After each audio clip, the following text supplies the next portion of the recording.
Personal life এবং professional লাইফকে তুমি কিভাবে ব্যালেন্স করো? পার্সোনাল লাইফ, আমার আসলে লাইফটা আমি পুরোটাই মিউজিকের মধ্যে ফেলে দিয়েছি, তো সো আমার পার্সোনাল লাইফ বলতে ওইখানেও আমার মিউজিক আছে।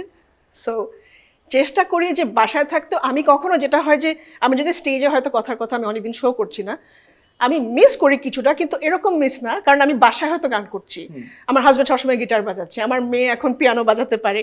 সো ওই এনভায়রনমেন্টটা আমি সবসময় পাই, বাসার মধ্যে সবসময় গান চলছে বা গান প্র্যাকটিস হচ্ছে, ওই বিষয়টা আমি খুব এনজয় করি। এবং আমি আমার লাইফটা ওইভাবেই গানের মাধ্যমেই গুছিয়ে ফেলেছি।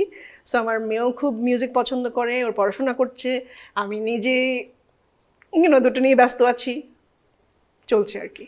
তোমার মেয়ে Fiona, she is very talented as well. আমি সবসময় দেখি বুঝি সে খুবই কোয়াইট, ওর বাবার মতো, কিন্তু খুব ট্যালেন্টেড। ও পড়াশোনা করছে এখন। পড়াশোনা করছেন। কোন ক্লাসে আছে? ও 9-এ উঠলো। 9-এ? হ্যাঁ, অনেক বড় হয়ে গেছে। অনেক বড় হয়ে গেছে, রাইট।